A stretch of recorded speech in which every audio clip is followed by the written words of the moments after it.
And the more I talk to other drug users in the field, the more I realize that self-medicating is a large and widespread phenomenon among a lot of illegal drug users, whether they're medicating themselves for psychological reasons or for physical ailments that have gone undiagnosed. Because when they go to a doctor's office, as soon as you tell a doctor you're an illegal drug user, that's all they hear.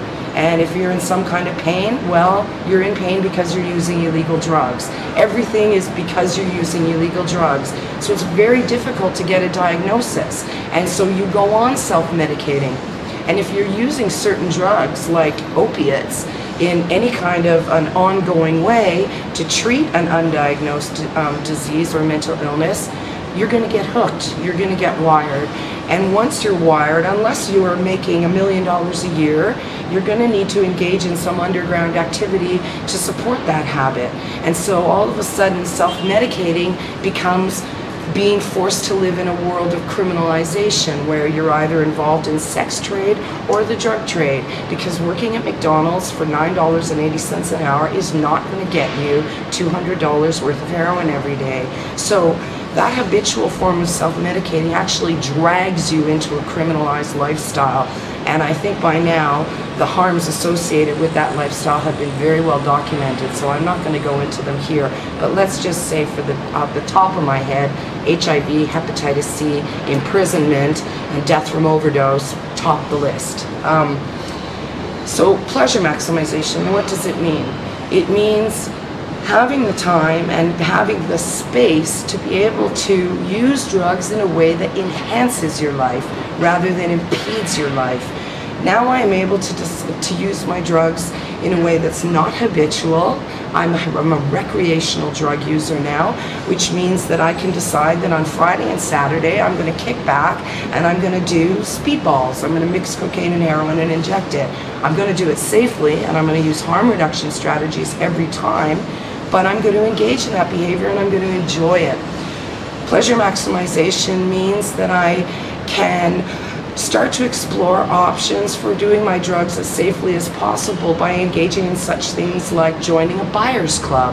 Me and a bunch of other drug users can get together, pool our money together, and we can buy our drugs in bulk, so we pay less. That way we're able to keep as much of our money as possible, and we're able to do our drugs in a controlled way where we dish it out to ourselves over the course of a period of time.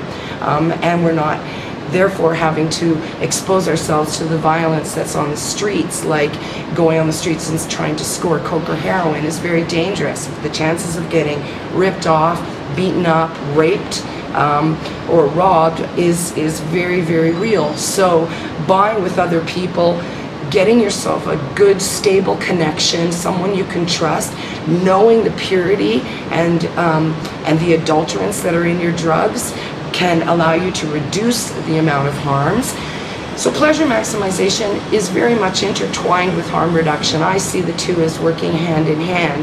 And I just want to say that at this stage in the discussions about drug use that are going on around the world, it's time we opened up the debate to look at the pleasurable aspects of drug use.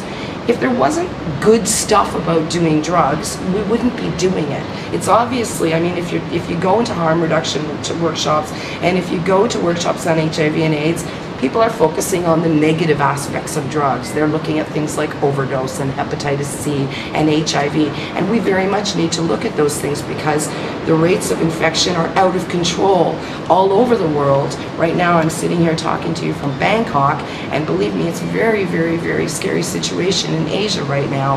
And it's still very much a crisis situation in countries like the United States and Canada and Russia and other countries that are considered quote-unquote developed. And that's because these drugs that I'm talking about are taboo. It's not like drinking.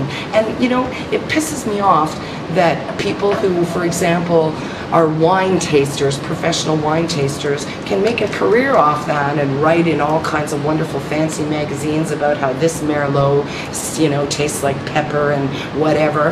And yet I am penalized if I stand up and say, well, I'll tell you the truth, China white heroin is a hell of a lot better than brown carpet heroin, and you should try to get the heroin that comes in little crystallized forms rather than the one that has little pieces of shit in it that you might get in your veins and get, you know, cellulitis, or worse yet, endocarditis, heart disease down the road. I want to have that discussion with people. I want to talk to them about maximizing their pleasures, how to enhance a good trip. Well, one good way to do it when you're on cocaine is to not be in a big crowded room with lots of people and loud music. Do cocaine in an atmosphere that's a bit more mellow, and you're far less likely to have a bad trip. If you're doing speed, you know, this is, again, people would qualify this as harm reduction, but I also think it's pleasure maximization.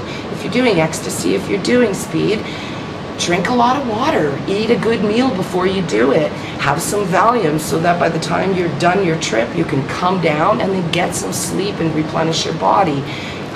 These are pleasure maximization strategies as well. You know, so I just think it's time that we introduce this concept and put it out on the table and let people talk about it. And that's really all I have to say. I have to say, just reduce your harms and maximize your pleasures. Thank you very much.